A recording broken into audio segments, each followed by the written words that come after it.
Salam alaikum et bonjour à tous, j'espère que vous allez bien. Aujourd'hui, je vous retrouve avec une nouvelle recette de msemen, comme le préparaient nos mères et nos grands-mères, sans levure et sans huile à l'intérieur. Suivez-moi pour la recette. Pour les ingrédients, il nous faut 600 g de semoule extra fine, il faut absolument qu'elle soit extra fine, 300 g de farine, une cuillère à soupe de sucre, une cuillère à café de sel. Je mélange tous les ingrédients secs dans un premier temps et ensuite je commence à ramasser ma pâte avec 450 millilitres d'eau à température ambiante ou vraiment légèrement tiédie. Vous pouvez avoir besoin de moins ou de plus d'eau selon l'absorption de la farine et de la semoule que vous utilisez et je commence à rajouter l'eau progressivement jusqu'à ce que j'obtienne une pâte comme ceci, assez souple, bien molle. Je les pétris environ 10 minutes à la main. Vous pouvez également utiliser un robot.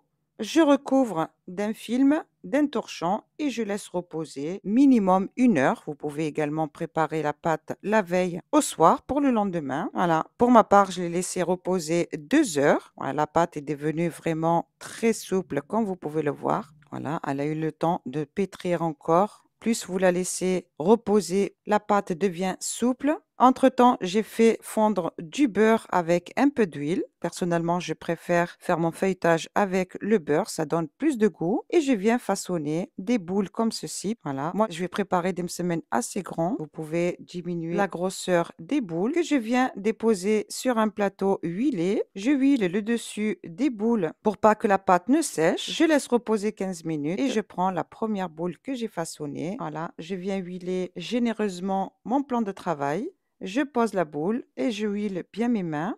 Voilà. Et je viens étaler la pâte comme ceci, de l'intérieur vers l'extérieur. Si vous sentez que la pâte ne s'étale plus, huilez vos mains. Voilà. Et la pâte se travaille très facilement.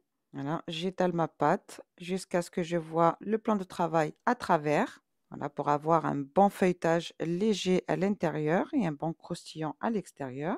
Voilà, pour les débutants, vous pouvez commencer à faire des petits msemen. Donc, réduisez la grosseur des boules de pâte.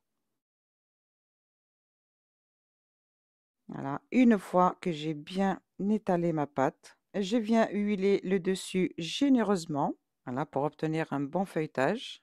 Je rabats le premier côté jusqu'au milieu du rond.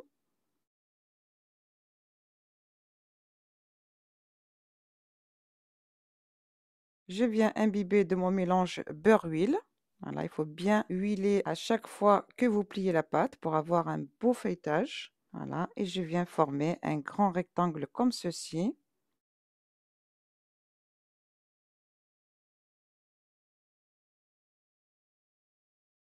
Je viens encore huiler de mon mélange huile-beurre. Je rabats le premier côté jusqu'au milieu de mon rectangle. Je rabats le second pour former un joli carré. Voilà. Et je réserve. Voilà, je vais en façonner 4 et ensuite je passerai à la cuisson. Voilà, je reprends une deuxième boule de pâte que je viens étirer comme ceci. Elle s'étire vraiment très facilement. Voilà, toujours de l'intérieur vers l'extérieur. Voilà, la pâte, elle est vraiment élastique, elle se travaille facilement. Beaucoup de personnes n'osent pas préparer le msemen. Ils ont peur que la pâte se déchire, mais croyez-moi, si vous suivez tous les conseils que je vous donne, la pâte ne se déchire pas, elle se travaille très facilement. Pour les débutants, commencez par former des petites boules, des petits msemen, et ensuite, une fois que vous avez pris la main, vous pouvez former des msemen de la taille que vous souhaitez. Mais vraiment, essayez et vous verrez par vous-même que le msemen est vraiment facile à travailler. Il suffit d'écouter les conseils du début jusqu'à la fin. Voilà, une fois que j'ai bien étalé ma pâte, comme ceci, voilà, la pâte ne se déchire pas. Je viens huiler généreusement de mon mélange beurre-huile. Je rabats le premier côté jusqu'au milieu du rond.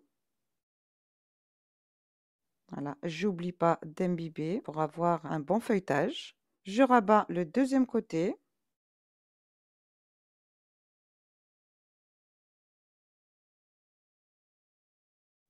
Je rabats le premier côté jusqu'au milieu et je rabats le second côté pour former une belle enveloppe. et je passe à la cuisson des msemen. Vous pouvez prendre une poêle en fonte pour la cuisson des msemen, un tagine ou comme moi, une crêpière. Voilà, qui cuit très bien. Je viens huiler généreusement la crêpière et je prends le premier msemen que j'ai façonné. Je viens encore l'étaler un petit peu et je viens le déposer sur la crêpière. Voilà, dès qu'il commence à sécher sur le dessus un petit peu, j'attends pas que le premier côté cuit, je le retourne. Voilà, je le retourne régulièrement pour qu'il fasse son feuilletage. Voilà, plus il gonfle, plus le feuilletage est réussi.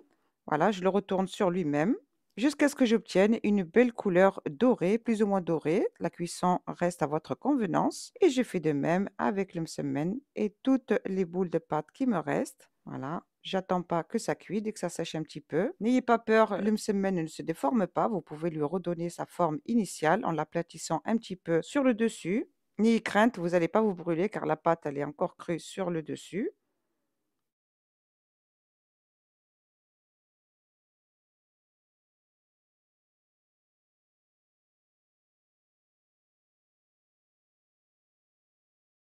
Voilà, une fois que j'ai bien redonné la forme initiale, je le retourne comme ceci sur lui-même. Voilà, plus il gonfle, plus le feuilletage est réussi. Je le fais dorer sur les deux côtés et ensuite je le retire, je le dépose sur un torchon ou une aigrie pour qu'il garde tout son croustillant.